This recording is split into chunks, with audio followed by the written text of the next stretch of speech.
Olá, que bom que você está aqui, que está acompanhando a nossa série.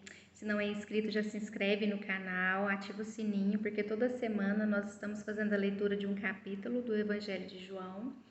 E deixa um comentário, o que Deus tem falado no seu coração, qual é a frase que mais está marcando você, o que você está vivenciando no momento. Compartilha aqui com a gente. Hoje nós vamos fazer a leitura do capítulo 9, Jesus cura um cego de nascença. Vamos lá? Verso 1. Ao passar, Jesus viu um cego de nascença. Seus discípulos lhe perguntaram: Mestre, quem pecou, este homem ou seus pais, para que ele nascesse cego? Naquela época, a pessoa deficiente ela era vista como uma pessoa que era amaldiçoada, Então, por isso até eles estão fazendo essa pergunta para Jesus. Disse Jesus: Nem ele nem seus pais pecaram, mas isso aconteceu para que a obra de Deus se manifestasse na vida dele. E aqui só fazendo um paralelo, no episódio da cura do homem no tanque de Betesda, no capítulo 5 de João, Jesus disse: Vai, não peques mais, ou seja, aquela doença era resultado de um pecado dele. E aqui, ao contrário, Jesus está dizendo que esse sofrimento é para a glória de Deus, Esse homem que nasceu cego, ele não estava sofrendo por causa de nenhum pecado. Verso 4. Enquanto é dia, precisamos realizar a obra daquele que me enviou. A noite se aproxima quando ninguém pode trabalhar. Enquanto estou no mundo, sou a luz do mundo. Tendo dito isso, ele cuspiu no chão, misturou terra com saliva e aplicou-a nos olhos do homem. Aqui muitas fazem referência a Gênesis, quando Deus criou Adão do pó da terra, dizendo que Jesus criou novos olhos para aquele homem, também da terra. Então ele disse: Vá lavar-se no tanque de Siloé, que significa enviado, e o homem foi, lavou-se e voltou vendo. Seus vizinhos e os que anteriormente o tinham visto mendigando perguntaram: Não é este o homem que costumava ficar sentado mendigando? Eles enxergavam, somente as aparências ali, a casca. Até os seus vizinhos ficaram na dúvida, se era ele ou não, porque eles não tinham visto ele direito. Eles não olhavam para ele, Não enxergavam ele, aquele homem. Verso 9. Alguns afirmaram que era ele, outros diziam: Não, apenas parece com ele, mas ele próprio insistia: Sou eu mesmo. Esse cego aqui, ele denunciava a cegueira daquela nação, Do governo na época em que não enxergava os seus deficientes. Porque essa pessoa tem uma deficiência, ela tinha que pedir esmolas, Que sistema doente, Olha como que era o governo da época, eles não enxergavam essas pessoas, não davam oportunidades a elas. Pois ela nasceu para a glória de Deus também, assim como qualquer outro ser humano. Então eles consideravam que a pessoa deficiente ela era uma pessoa amaldiçoada, que ela estava destinada ali ao sofrimento e não davam oportunidade de dignidade para elas. Verso 10. Então, como foram abertos os seus olhos? Interrogaram-no eles. Ele respondeu: O homem chamado Jesus misturou terra com saliva, colocou-a nos meus olhos e me disse que fosse lavar-me em Siloé. Fui, lavei-me e agora vejo. Eles lhe perguntaram: Onde está esse homem? Não sei. Disse ele. Então, assim como o homem lá no tanque de Betesda, ele teve um encontro com o poder de Deus, Deus fez um milagre na vida dele, mas ele ainda não conhecia Jesus. Verso 13. Levaram os fariseus o homem que fora cego. Era sábado, o dia em que Jesus havia misturado terra com saliva e aberto os olhos daquele homem. Então, aqui Jesus ele curava no sábado, justamente para denunciar essa religiosidade deles. Então, os fariseus também lhe perguntaram como ele recebera a visão. O homem respondeu: Ele colocou uma mistura de terra e saliva em meus olhos. Eu me lavei e agora vejo. Alguns dos fariseus disseram: Esse homem não é de Deus, pois não guarda o sábado. Mas outros perguntavam: Como pode um pecador fazer tais sinais miraculosos? E houve divisão entre eles. Então, como assim ele não é de Deus? Olha aqui o que eles estão dizendo, Porque ele não guarda o sábado. Ele curou um cego de nascença. Ele olhou para uma pessoa que ninguém estava vendo, E tirou ela daquele sofrimento ali. Mas por que eles estão falando que ele não era de Deus?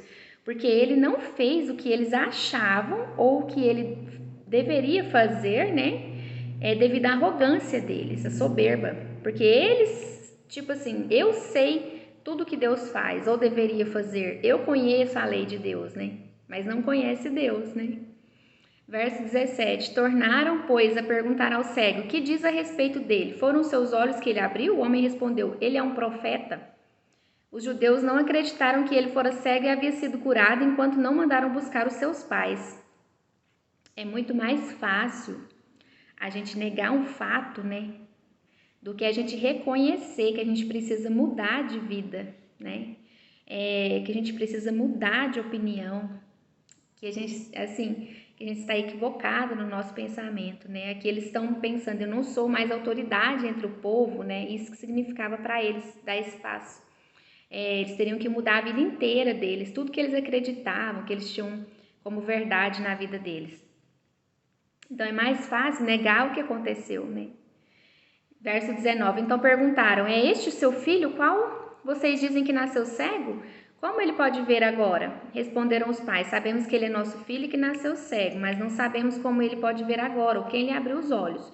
Perguntem a ele, idade ele tem, falará por si mesmo. Seus pais disseram isso porque tinham medo dos judeus, pois esses já haviam decidido que se alguém confessasse que Jesus era o Cristo, seria expulso da sinagoga. Foi por isso que seus pais disseram, idade ele tem, perguntem a ele. Então aqui já tinha uma perseguição, né? A quem na época lá declarasse que Jesus era o Cristo. Então eles já eram perseguidos. Verso 24. Pela segunda vez chamaram o homem que fora cego e lhe disse: para a glória de Deus, diga a verdade. Sabemos que esse homem é pecador. Então aqui, né? Olha a arrogância deles, o orgulho, a soberba. Sabemos que esse homem é pecador. Como se diz, né? Nós somos santos, ele é pecador. Verso 25. Ele respondeu: não sei se ele é pecador ou não. Uma coisa eu sei, eu era cego e agora eu vejo. Então, diferentemente do nascido da graça, que diz: eu não sei, eu era e agora eu sou, né? Eu era cego e fui curada, eu era depressiva e sou alegre, eu era viciada e sou livre, né? A diferença, né, de quem é alcançado pela graça, né? Logo a pessoa já, eu não sei nada, eu não sou nada, já reconhece ali a sua condição de pecador, de perdido, né? Que necessita de um Salvador, né? Que é Jesus. E logo em seguida já fala, eu era e eu sou, mostrando a transformação que Jesus traz quando ele entra na nossa vida, né? Quando a gente reconhece que é cego, que é pecador, que precisa de Jesus. Então aqui eles estavam em busca de um advogado, eles ficaram interrogando ali aquele homem como se ele fosse defender Jesus. Só que na verdade ele estava como uma testemunha de Jesus. E o que a testemunha faz, né? Ela conta o que Jesus fez na vida dela. Então, a melhor forma da gente evangelizar é contar o que Deus tem feito na nossa vida, é dar o nosso testemunho. Verso 26. Então lhe perguntaram: o que ele fez? Como lhe abriu os olhos? Ele respondeu: eu já lhes disse, vocês não me deram ouvidos, por que querem ouvir outra vez? Acaso vocês também querem ser discípulos dele? Então o insultaram e disseram: discípulo dele é você, nós somos discípulos de Moisés. Então esse homem ele já começou a ficar ousado, né? E ali eles profetizam na vida dele, porque lá na frente a gente vai ver, né, que realmente ele vira discípulo de Jesus. 29. Sabemos que Deus falou a Moisés, mas quanto a esse homem, nem sabemos de onde ele vem. O homem respondeu: ora, isso é extraordinário, vocês não sabem de onde ele vem, contudo ele me abriu os olhos. Sabemos que Deus não ouve a pecadores, mas ouve ao homem que o teme e pratica a sua vontade. Ninguém jamais ouviu que os olhos de um cego não poderia fazer. Ninguém jamais ouviu que os olhos de um cego de nascença tivessem sido abertos. Se esse homem não fosse de Deus, não poderia fazer coisa alguma.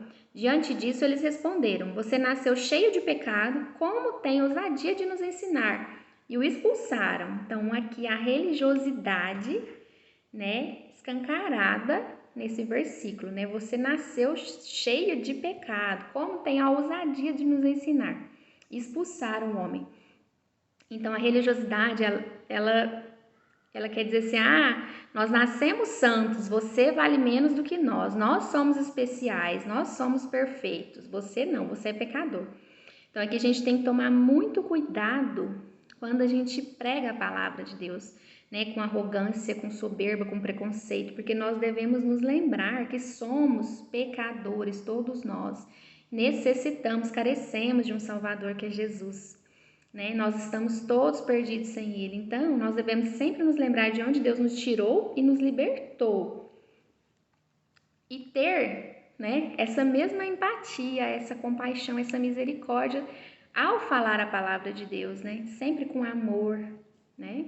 Então a gente não deve ter esse orgulho, essa arrogância de achar que nós somos perfeitos, que nós somos alguma coisa só porque nós estamos no caminho, né, sendo aperfeiçoados. Não deixamos de ser imperfeitos.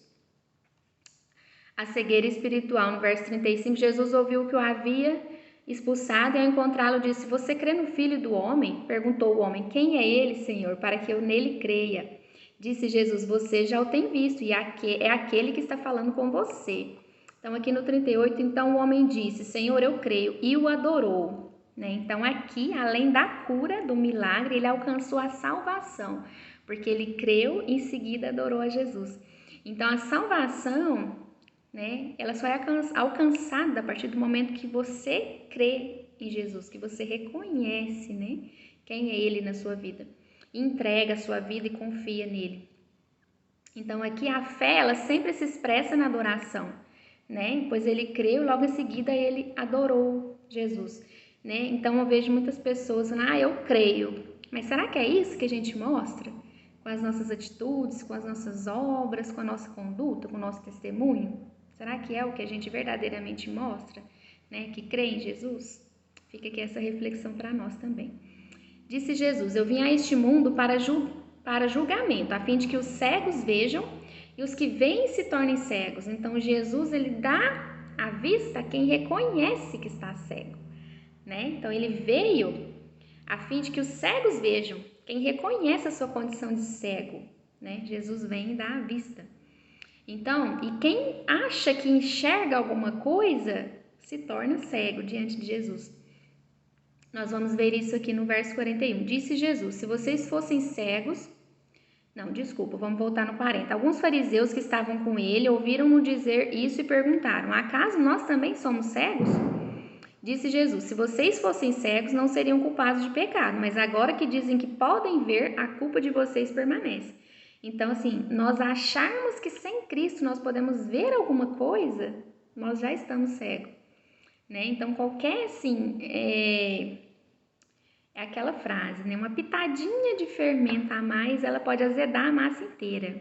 Então, o orgulho, a soberba, qualquer raizinha, por menor que ela seja, se tiver em nós, ela pode nos atrapalhar, de enxergar verdadeiramente a luz, Porque Jesus, ele veio para os cegos, para os perdidos, para os sujos, para os doentes, para quem reconhece essa condição, ele é a cura, ele é o que abre os olhos da cegueira. Então, ele é o pão para quem tem fome, ele é a água para quem tem sede, a luz para quem está nas trevas.